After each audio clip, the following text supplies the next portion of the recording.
એકદમ મજબૂત સિસ્ટમ આવે છે ને એટલે ભાઈ જુલાઈ 7મા મહિના એ ખૂબ વરસાદ છે ને ખૂબ થાય ઘણા વિસ્તારમાં થાય ગુજરાત સહિત ભારતના ઘણા રાજ્યોમાં અને આજુબાજુના દેશમાં એવી સિસ્ટમ મોટી છે.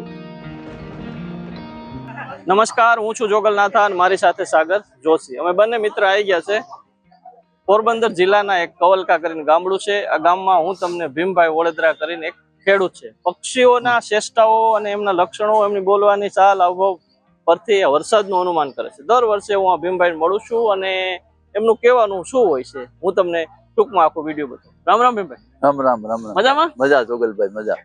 શું હાલ? બસ મજા મજા.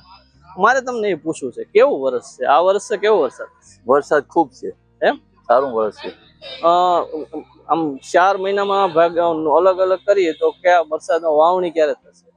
વાવણી તો અત્યારે માનો ને કે આવતી 1 તારીખ એટલે 1 જૂની એક સિસ્ટમ આવે છે, મજબૂત છે પણ એ થોડીક છૂટી સવાઈ દેખાય છે, વિખરાઈ ગઈ. એટલે વાવણી સૌરાષ્ટ્ર કચ્છમાં 1 તારીખથી અઠવાડિયામાં થઈ જશે એવું દેખાય છે. એ પછી જે એકદમ મજબૂત સિસ્ટમ આવે છે ને એ જૂન મહિનાની 3 તારીખથી આવે એટલે ભાઈ જુલાઈ 7મા મહિનાની એ ખૂબ વરસાદ છે ને ખૂબ થાય ઘણા વિસ્તારમાં થાય ગુજરાત સહિત ભારતના ઘણા રાજ્યોમાં અને આજુબાજુના દેશમાં એવી સિસ્ટમ મોટી છે. બરાબર. આ બીજા લોકો એવું કહે છે કે ભીમભાઈ થોડોક વરસાદ નબળો રહે છે, તમારું શું કહેવું? આપણા જોવામાં કઈ નબળાઈ આ પ્રકૃતિની દ્રષ્ટિએ કોઈ ફળમાં કે કોઈ પશુ પક્ષીમાં વરસાદ નબળો લે એવું દેખાતું નથી. કારણ કે જે 23 સાઈડ પર વિક્રમજનક વરસાદ વરસી રહ્યા છે, ઉત્તરોત્તર વધારો થઈ ગયો છે, જલવાયુ પરિવર્તન તેજી થઈ રહ્યું છે, એમાં હજી કોઈ વરસાદમાં ઓટ આવે એવું દેખાતું નથી. મારા હિસાબમાં વરસાદ હજી ઘટે એવું દેખાતું નથી. તો અમુક ક્લાઇમેટ આપણું કહે છે, ભારતીય હવામાન વિભાગ એવું કહે છે ગઈ વર્ષ કરતા 8-10% ઓછો વરસાદ પડશે. એવું બની શકે થોડા ઘણો ઓછો પડી શકે? આપણા જોવામાં એવું કોઈ ઓછું આપણા ગુજરાતમાં થાય એવું દેખાતું નથી.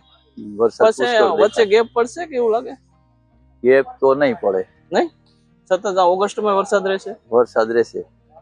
છેલ્લા સુધી વરસાદ? બધા મહિનામાં વરસાદ રહેશે. એમ? તમે આમ ભીમભાઈ ની મુખ્ય જોવાની આમ કઈ રીતે કેના બેઝ કયો છે, તમે કેના ઉપર નક્કી કરો છો કે આ વરસાદ એટલો થશે, એટલામાં 4 મહિનામાં આટલો વરસાદ? તમે નક્કી કરવાનું શું છે? જે આ પ્રાકૃતિક અસરો થાય છે વનસ્પતિ ઉપર, ફળઝાડ ઉપર, પશુ પક્ષી ઉપર, એની રેણી કેણી શ્રેષ્ઠતા, એની બોલી, અને જે આપણે જૂનું હવામાન વિભાગ નતું તે જૂનું પારંપરિક ઋષિ મુનિઓ છે, આપણે જે જૂની સંસ્કૃતિ અખાતી પવન ઉપરથી અનુમાન કરીએ કેવું વર્ષ રહેશે. અચ્છા, તો ગઈ વર્ષે જેવું છે એમ એટલું ગઈ વર્ષે બહુ વરસાદ પડ્યો એટલો જ પડશે? 2023 સાલથી તમારી નજરી ઉત્તરોત્તર વરસાદમાં વધારો થઈ રહ્યો છે. 24 પછી અત્યારની ઘડી સુધી હજી વરસાદ ક્યાંય બંધ થયો નથી. ઉત્તરોત્તર ક્યાંય નો થવાનું હોય, જંગલમાં વરખે ને રણમાં વરખે, તો હજી એવું ઓટ આવે એવું દેખાતું નથી હજી સુધી. નહીં? બરાબર. તો ખેતી પાકમાં બધા પાક થશે, ધંધાન્ય સારી રીતે ચાલશે? કારણ કે વરસાદ થાય એટલે પાણી પુષ્કળ ને, પાણી ખેતી પાણી દઈએ, પાણી હોય એટલે તો મળી રહી પાક ખેડૂતોને. ભીમભાઈ કેટલું ભણેલા છે? ભણેલા 10 પાસ છે, નોન મેટ્રિક. તે 11 ઓલ એસએસસી હતી ને એટલે ભણવામાં બહુ ધ્યાન ન દીધું, ને કે હું તો હોશિયાર પણ ધ્યાન ન દીધું. બરાબર. Non matric. અત્યારે શું ખેતી કરો છો? હા, નિવૃત્ત થઈ ગયા છો? કઈ નિવૃત્ત પહેલેથી કઈ ન્યાલ નથી કીધા, કઈ કામ નથી કર્યું, લાટકો હતો અટાણે એમને એમ જાય છે, ગાડી વહી જાય છે, ચાલી ગયું છે. હા, કઈ કીધું ને હજી પહેલાથી નથી કીધું. બરાબર. મારે એક બીજો ભીમભાઈ પ્રશ્ન છે. આ વરસાદનો તો ઠીક, ખેડૂતોની જિંદગીમાં કઈ સુધારો આવ્યો આધુનિક જમાનામાં? તમને શું લાગે? હા, ખેડૂતની જિંદગીમાં સુધારો બહુ આવ્યો. એમ? શું આવ્યું? કારણ કે કરથી થઈ ગયું, બર વયું ગયું, બસ કરથી કામ લેવાનું છે બધું. વૈજ્ઞાનિક યુગ આવી ગયો, પણ થોડીક ખેડૂતોમાં સંવેદના ભાવના ઓછી થઈ ગઈ. એટલે તમારું કોઈ મને દાસ ન હોય કે પેટમાં હોય કે બહારનું થાય, તમારું જે થાય આ ભાવના થઈ ગઈ થોડીક. અચ્છા. કોઈ આપણી હાથી આગતાથી, કોઈ પશુ પક્ષીને જાળવતા, કોઈ દેડકાને જાળવતા, કોઈ જીવને જાળવતા, હવે થોડીક સંવેદના ઓછી થઈ ગઈ એમ. અચ્છા. તમારું મને દાસ નું, તમારે તકલીફ હોય તો હું ભાગ લેવા આવતો હોય, મારું કામ મૂકીને ક્યાંય જવાનું નહીં. ટૂંકમાં થોડોક માણસ આમ સંવેદના ઓછી એવું દેખાય છે. આમાં લોલીપાત વધી ગયો ટૂંકમાં વિજ્ઞાન ની અંદર, બીજો કઈ નથી. બરાબર. પ્રગતિ કરી છે. હા, પ્રગતિમાં આગળ ને આગળ, બસ એક જ દે, બીજું કઈ નહીં. એમ? એવું દેખાય. આમ ફ્યુચર કેવું લાગે, ભવિષ્ય કેવું લાગે આમ ખેડૂતોની જિંદગીનું શું છે? ખેડૂતો ગામડા લોકો સિટીમાં આવતા ભવિષ્ય સારું છે, એની રીતિ આ ધાકમ જોડમાં ન હોય માટે સારું છે, પણ દેખાદેખીમાં આવે એની માટે નબળું છે.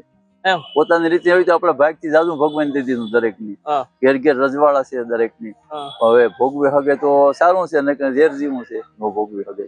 બરાબર. આ તમારો ડ્રેસ છે અને આ કયો છે? આ કઈ રીતે? મને બધા લોકોને તો આવી ખબર નહોતો હોય, અમદાવાદ મુંબઈમાં રહેતો હોય એને ખબર નહીં. આ ભીમભાઈ માથે ટોપી પહેરી આને આ શું છે? આ આપણી પારંપરિક સંસ્કૃતિ છે આપણી. તમે મેર સમાજમાં થયો? મેર સમાજમાં. આવી બધી ટ્રેડિશનલ પહેરવાવાળા કેટલાક લોકો હશે અમારા ગામમાં છે. અમારા ગામમાં કારણ કે જાડા આયર અબોટીન મેર રહી છે, તો એમાં આવા દેશ વાળા નીકળે, કારણ કે આપણો જૂનો પારંપરિક દેશ છે, આપણી સંસ્કૃતિ છે ટૂંકમાં. બરાબર. નવી પેઢી પહેરે એટલે ઓળખે લે કે આ મેર છે કે આયર છે. એમ નવી પેઢી નથી પહેરતી. નહીં પહેરી છે નહીં. નહીં આમ ગરમી કે એવું ન થાય ભીમભાઈ? ના, કાંઈ નહીં, ફ્રેશ રહીએ એવું કાંઈ નહીં. હા, બરાબર.